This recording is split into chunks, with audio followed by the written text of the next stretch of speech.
Music is obviously one of the biggest influencers in the world. And it's been that way for thousands of years. You know, sound, words that are repeated in an emotional state can definitely impact people's way of thinking. And, you know, you impact people's way of thinking, you're obviously going to impact the way they live as well. So I don't consume violent music. I don't. I don't consume music that have negative words behind it. That's not something I do. I watch people, they know every single rap song, they know all the words, and it seems harmless, right? A lot of times you have maybe your kids in the back of the car and you're listening to certain type of music. Maybe you got a 5-year-old back there and you're listening to romantic music, and you wonder why that child is you know, a bit promiscuous when they're 12 or 13 years old. Well, you had a lot to do with that. You embedded that information subconsciously into their minds, whether you knew it or not. Same thing with movies. So over the years, I've made a conscious effort not to do that. And you know, same thing with my kids. I know, especially my daughter.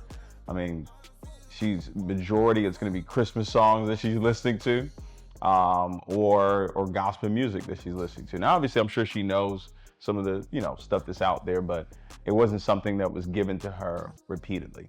I think it's a culture of belief and a culture of leadership. And that centers around how you treat people. I think one of the greatest gifts that you can give another person is believing in them, right? Inspiring them. If you can create a culture, an environment where people are supporting each other, they're encouraging each other. I was at a women's event the other day. I snuck into the women's event and they had me just speak for a couple words. And the lady before me, Sarah, she was talking about courage, right? And I said, wow, I mean, that's a pretty interesting word, because if you put EN in front of courage, you have encourage. So when you actually give courage to someone else, you're encouraging them, right? And so I looked at it, I said, this is pretty interesting that we have a culture where people want to encourage each other. To answer your question about Black culture, I guess it's maybe the way you speak or the way you dress or the way you interact with each other, I would say is what that is. Now, what exactly that means, I don't know, but I would think the culture needs to be how you treat all people, not just Black people, not just white people, not just Asians. I mean, all people, they're all created by God. Obviously, you're going to have more in common with people that do look like you.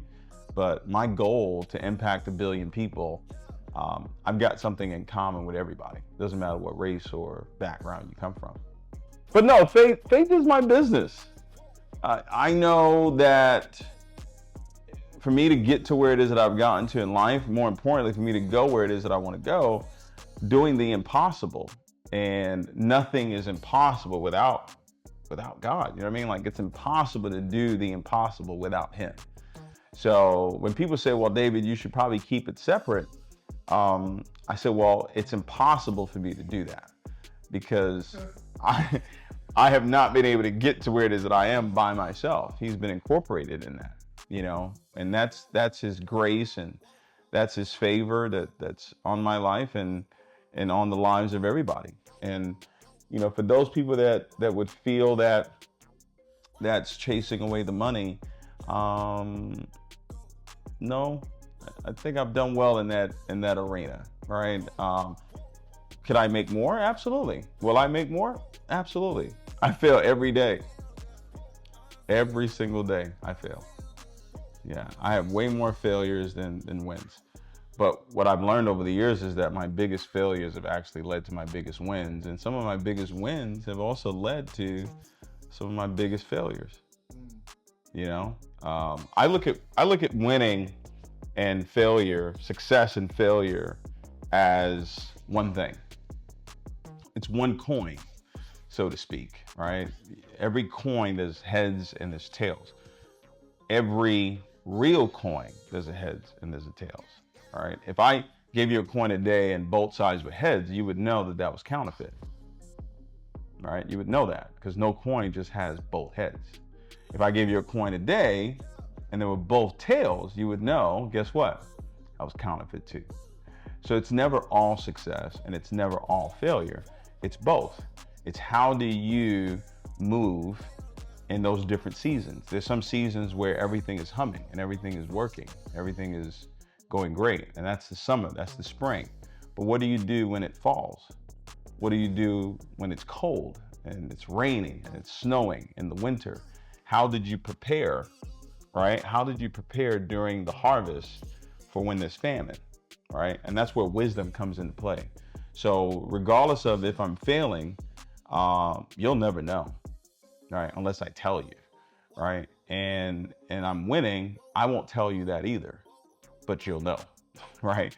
So I move the same way, whether I'm winning or I'm failing. My attitude, my emotions, my activity is going to be the same, regardless. So that's how you have to look at success. It's one and the same. They're not different. You need success, right? But you need failure more than you actually need success.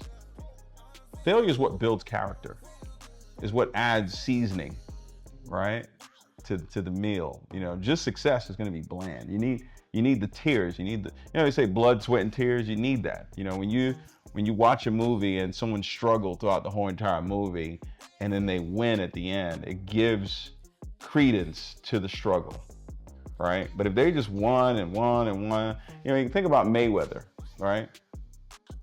Mayweather should be considered the greatest of all time, but he's not. Some people consider him to be the greatest of all time, but universally, who do we know to be the greatest of all time? Ali. But Ali lost. Ali lost a lot, right? But why is he considered the greatest of all time? Because he lost. Because he lost and he came back and he won. That's why he's considered the greatest of all time. And plus, his belief, he kept saying it over and over again, regardless if he won or lost, he never stopped talking. The only thing that could stop him from talking was really a sickness that stopped him from talking. And even in his mannerisms, he was still talking. All right. So yeah, you need both.